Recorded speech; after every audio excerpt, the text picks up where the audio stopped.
கடவுள் டிவி நேயர்களுக்கு அன்பான வணக்கம். அடியேன் திருமயிலை கற்பகலட்சுமி சுரேஷ். ஒவ்வொரு நாளும் உங்களை போன்ற முருக அடியார்களோடு அருணகிரியார் திருப்புகழை அருளிச் செய்த அழகான தலங்களுக்கு யாத்திரையாக சென்று வருகின்றேன். இது ஒரு மானசீக யாத்திரை. வாழ்க்கையில் அந்த கந்தப்பெருமான் அருளால் ஒரு முறையேனும் அந்த தலத்தை சென்று பார்த்து விடுவோம் அப்படின்ற ஒரு நம்பிக்கை தான். இன்றைக்கி எந்த இடத்துக்கிட்ட இருக்கோம்?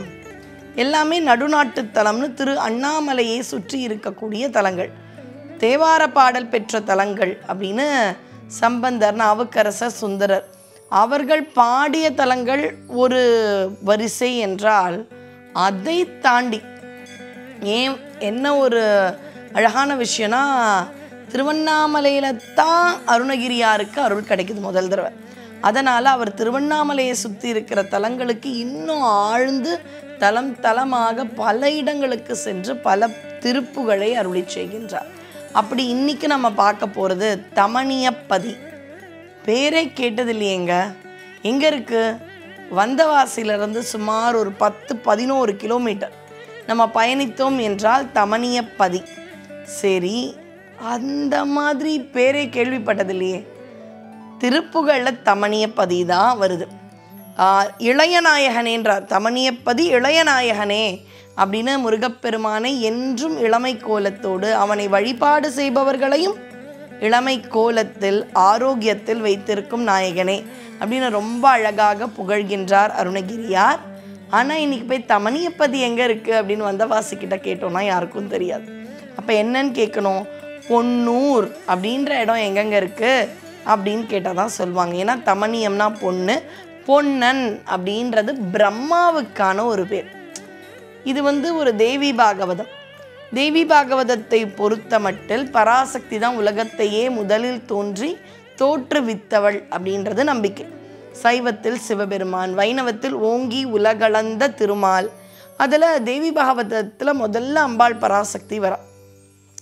2 சகோதர சகோதரிகள் 3 ஜதையாக வராங்க. முதல்ல யாருன்னு பார்த்தீங்கன்னா, கரிய நிறத்தில் இருக்கக்கூடிய திருமாலும் நம்முடைய உமாதேவியும் சகோதரன் சகோதரியாக வராங்களாம். அடுத்தது வெள்ளை நிறத்தில் இருக்கக்கூடிய ருத்திரனும் சரஸ்வதியும், ஸ்படிக நிறம், வெள்ளை நிறம், திருவெண்காடன் அப்படின்ற மாதிரி வெள்ளை நிறத்தில் வராங்களாம்.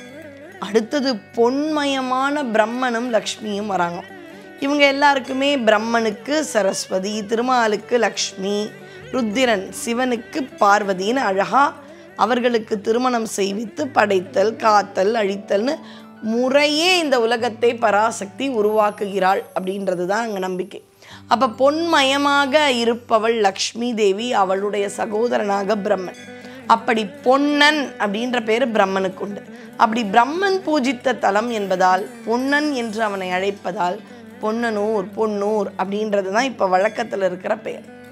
இந்த ஒரு தலத்தை சுற்றி நீங்கள் பார்த்தீங்கன்னா உலோகங்கள் பெயர் கொண்ட ஊராகவே இருக்கும். ஒரு 20 கிலோமீட்டர் சுற்று வட்டாரத்தில் பார்த்தீங்கன்னா வெள்ளி அப்படின்ற உலோகம் கொண்டு வெள்ளியூர், செம்பு, செப்பேடு, இரும்பு, இரும்பேடு, இப்படி எல்லா உலகங்கள் கொண்ட பெயருள்ள ஊர்கள் தான் இதை சுற்றி இருக்குது. அதில் பார்த்தீங்கன்னா இது தமணியம்பதி அப்படின்றது பொன்னூர். சரி, இப்போ திருக்கோயிலுக்கு வந்துடலாம். இந்த இடத்துல பராசரர் வழிபட்ட லிங்க திருமேனி, அதனால் பராசரேஸ்வரர் இதுதான் சுவாமிக்கு பேர்.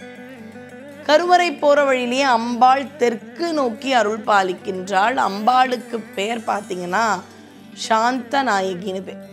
மனசு சில சமயம் எல்லாம் இருக்கும், பொன் இருக்கும், பொருள் இருக்கும், வீடு, காரு எல்லாம் இருந்தும் ஏதோ ஒன்று இல்லாத மாதிரி. சிலர் குடிசையில் இருப்பாங்க, ஏதோ ஒருவேளை சாப்பாடு கிடைக்கும். ஆனால் சில சமயம் அவங்களுக்குள்ள ஒரு கண்டென்ட் அப்படின்னு ஆங்கிலத்தில் சொல்லுவாங்க, ஒரு நிறைவு இருக்கும். அதனால் யாருக்கெல்லாம் மனசு எப்போவுமே படபடன்னு இருக்குது, சஞ்சலமாக இருக்குது, என்னவோ ஒரு நிம்மதியே இல்லை அப்படின்றவங்க எல்லாருமே வேண்டி வழிபாடு செய்து அருள் பெற வேண்டிய ஒரு உமையம்மை சாந்த நாயகி. இந்த இடத்துல இப்போ கிழக்கு நோக்கி மகாமண்டபத்தில் நம்ம கதாநாயகன் முருகப்பெருமான் இருக்கார். 6 முகங்கள், 12 கரை கொண்டு ஒரே கல்லில் திருவாசியோடு செய்யப்பட்ட அற்புத சிற்பம். இங்கே அம்பாள் அதாவது துணைவியர் வள்ளி தேவியானை இந்த கோயிலில் கிடையாது. தனித்து இருக்கும் ஆறுமுக கடவுளாக முருகப்பெருமான் இங்கே இருக்கின்றார். இந்த கோயிலை பற்றிய குறிப்புன்னு பார்த்தீங்கன்னா பல குறிப்பு இருக்கு.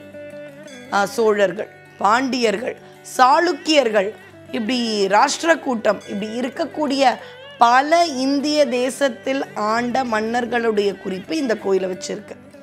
அதெல்லாம் விட அழகு என்ன அப்படின்னு பார்த்தீங்கன்னா, இது அருணகிரியார் பாடின தலம் நமக்கு தெரியலை. இதற்கு திருப்புகழுக்கு உரை எழுதிய தணிகைமணி அவர்கள் சொல்கின்றார், மயிலாடுதுறை பக்கத்தில் அன்னியூர் கிட்ட இருக்கக்கூடிய கோயில் தான் இந்த தமணியம்பதி அப்படின்னு அருணகிரியார் சொல்லக்கூடிய கோயில் அப்படின்னு சொல்லிட்டார். ஆனால் ஆராய்ச்சியாளர்கள் அவர் பெரிய ஒரு அருளாளர் தான், மாற்று கருத்தே இல்லைன்னா திருப்புகழுக்கு அர்த்தம் சொன்னதே அவர் தான். இதை சொல்லும் பொழுது ஒரு நிகழ்வு கூட ஞாபகத்துக்கு வருது. முத்தை தருபத்தி திருநகையத்தி கிரை சத்தி சரவண முத்தி குரு வித்து குருவரை என ஓதும். இதை முதல்ல அருணகிரியார் திரைப்படத்தில் டிஎம்எஸ் ஐயா பாடும் பொழுது முதல் பாட்டு முருகன் அருள் கிடைச்ச உடனே பாட போகிறார்.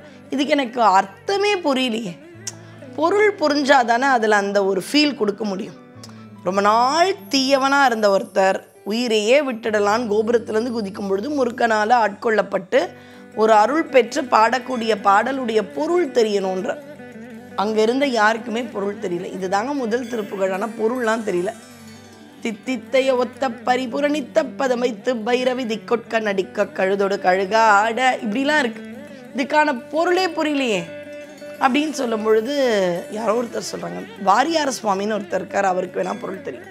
நீங்கள் நம்ப மாட்டீங்க, டிஎம்எஸ் ஐயா அன்ற அந்த ரெக்கார்டிங்கை கேன்சல் பண்ணிவிட்டு வாரியார் சுவாமிகள் வீட்டுக்கு போய் அதனுடைய பொருள் புரிந்து அடுத்த நாள் அந்த பொருளை உணர்ந்து ஆழ்ந்த அந்த ஒரு உணர்வோடு ஃபீலிங் எமோஷன்ஸ் அதோடு அந்த பாடலை பாடினார். அப்படி அதற்கான உரை கிடைக்க காரணம் தணிகைமணி அவர்கள் சொல்கின்றார், அன்னியூர் பக்கத்தில் இருக்கிற பொன்னூர் தான் இது.